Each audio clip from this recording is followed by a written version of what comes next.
In the quiet city of Rasht, Iran, a story began that would pierce through the silence of a nation. A young woman named Elahe Hosseynejad lived a simple life filled with small dreams, painting, laughter, and the fragile hope of freedom in a world that didn't allow it. No one could imagine that her name would soon echo through protests, whispered in fear and screamed in anger. Her life was about to be stolen in the most brutal way, and yet, her death would awaken a storm no one could stop. This isn't just the story of a murder. It's the story of a silenced voice that became a revolution. On a cold September night, the streets were unusually still. Elahe's phone buzzed one last time, a message from her cousin asking her to visit their family home. She smiled, unaware that the walls she grew up in would soon become her final resting place. That night, as she stepped out, the wind seemed to carry a warning, but she didn't hear it. The lights flickered, the call log stopped, and then silence. For hours no one knew where she was, until a single scream shattered the darkness, a sound neighbors would never forget. By morning, police surrounded the house. The once peaceful street was now marked with yellow tape, whispers, and tears. Inside they found her, lifeless, bruised, gone. The headline would call it a family tragedy, but the truth was far darker. Her father, a respected man in the community, sat quietly as if the world had stopped spinning. No tears, no shock, just silence, the kind that hides monsters behind masks of honor. The official report was cold, honor-related incident.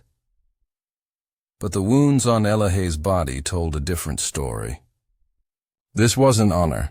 This was rage. Controlled, deliberate, unforgiving. Investigators soon discovered signs of a struggle. Broken glass, scratches on the floor, a shattered photograph of her parents. Someone had erased her from existence. And yet, not a single neighbor claimed to have heard anything. Fear had sealed their mouths shut. As the sun rose, the whispers began. She was too modern, one said. She argued with her father about marriage, another whispered. Slowly her character was being buried along with her body. They weren't mourning her. They were justifying her death. But behind the scenes, one woman refused to stay silent. Yasmin, Elahe's best friend. She knew Elahe had secrets, screenshots, voice notes, messages, and she promised herself she would find them. Yasmin started digging through her phone records, risking her safety in a country where asking the wrong questions could make you disappear. Each text she uncovered painted a picture of a girl suffocating under control, her father's threats, her cousin's warnings, her quiet plans to leave home. Piece by piece the truth came alive again, but the closer Yasmin got, the more she realized. The people who killed Elahe were watching her too. When Yasmin shared the first screenshots online, the internet exploded. Justice for Elahe flooded Iranian social media. Women began posting their own stories under her name, turning her murder into a movement. But within hours, those posts began to vanish. Accounts were deleted. Messages disappeared. Someone was erasing her from digital memory, just as they had erased her from life. Still, whispers spread faster than censorship. Underground journalists began investigating. They traced the case to a local court where the father had already been released. Insufficient evidence. It was clear. Someone powerful was protecting him. Yasmin realized she wasn't fighting a family anymore. She was fighting a system built on silence. That night, as she walked home, a black car followed her. She turned into an alley, heart pounding, every step echoing like thunder. A door creaked behind her, and before she could react, a gloved hand reached for her. But she managed to slip away, her phone trembling in her grip. The message she sent before turning it off read only one thing. They know. Days later, Iranian news quietly confirmed it. Yasmin was missing. The headlines barely mentioned her name, but the people knew. They had seen her posts, her courage, her fear. and they refused to forget her. In cafes, classrooms, and homes, her story was whispered like a forbidden prayer.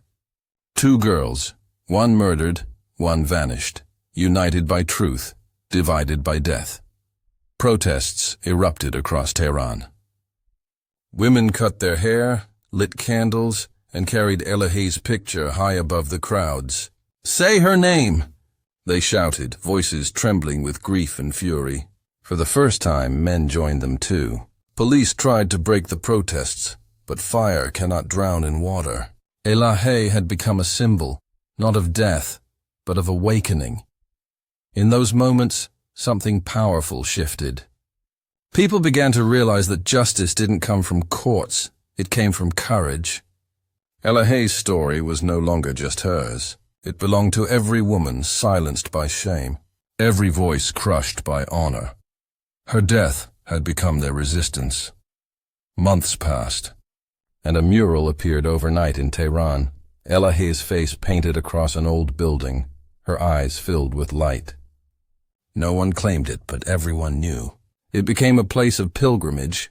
Flowers, candles, and letters covered the wall. At night, people stood silently beneath it, their faces glowing from phone screens recording forbidden hope. Then came a shock. A video leaked online, blurry, grainy, but unmistakable. It showed Elahey arguing with her father in their living room just hours before her death. Her voice was steady, his was furious. "You've brought shame," he shouted. The video ended with a crash. That clip spread like wildfire, reaching millions before authorities could remove it. The truth was no longer deniable. The next morning, government censors called it fake. But the people didn't care. For them, the video was sacred proof, a glimpse into her final moments, a cry for freedom. And no law, no order, no fear could bury it now. Yasmin's brother, now in exile, began leaking files she had saved. They included court letters, police transcripts, and messages from local officials, all showing how her father's influence had twisted justice. The regime's cover-up was collapsing. International media picked up the story. The world finally heard her name. Across Europe and the US, Iranian expats held vigils. Women stood in rain-soaked streets, holding candles and chanting her name. Elahey's image appeared on banners, murals, even projected onto embassy walls. The world was watching, and Iran could feel the pressure. For the first time, silence was no longer an option, but for Elahey's family, the cost was devastating. Their home was abandoned, the windows shattered, their name forever stained. And somewhere deep in that emptiness, a mother wept, not for honor, but for a daughter she would never again call by name. Authorities began rounding up protesters, journalists and activists who had shared Elahey's story. Fear returned, sharp and suffocating. But even then, women refused to hide. "We are all Elahey," one placard read, carried by a trembling hand in the streets of Tehran. It wasn't rebellion anymore. It was survival. Meanwhile, a hidden account began posting unseen footage of the case. Police body cam leaks, confession transcripts, deleted evidence. The account name, Yasmin Nesalev. No one knew who was behind it, but every post shook the regime further. Was Yasmin still out there, fighting from the shadows? Or was someone else continuing her mission? Each new leak brought the truth closer to light. And with every revelation, one thing became clear. You can kill a person, but not a story whose time has come. The government tried to issue new statements, calling Elahey's death an isolated domestic matter. But the world had already moved beyond their lies. Human rights groups demanded justice, naming her case among the top examples of state-protected murder. The truth had crossed borders. In the streets, children drew her face in chalk on school walls. Teachers whispered her name during roll call.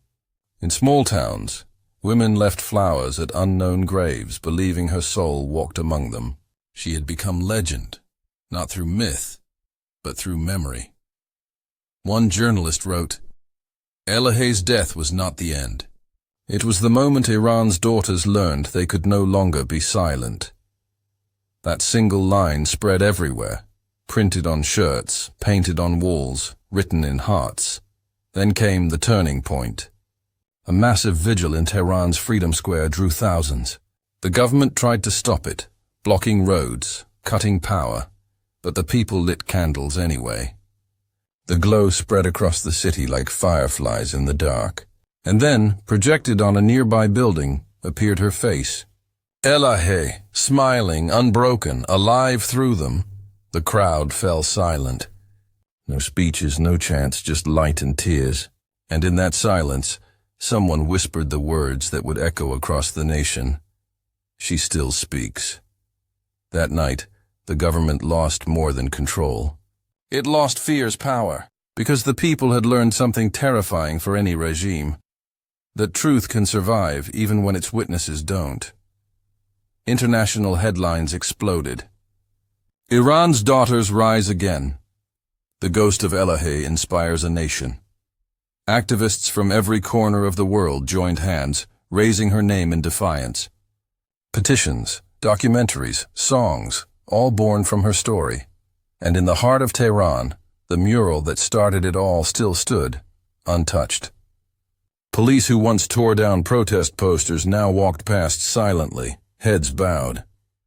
The city had chosen its side, but somewhere, in the shadows of that same city, a woman's silhouette stood watching, her hood pulled low, necklace shining faintly in the moonlight. Was it Yasmin? No one knew. But the message was clear. The story wasn't over. 1 year later, thousands filled Freedom Square again. Candles flickered. Mothers held photos of lost daughters.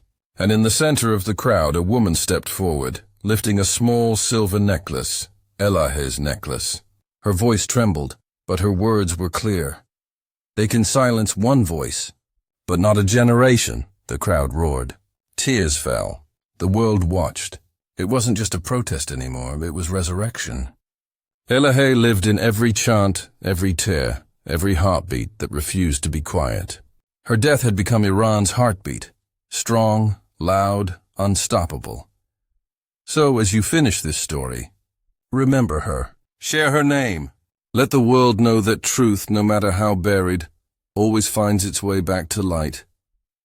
Subscribe for more real stories that the world tried to silence. But tell me, can a voice like hers ever truly die?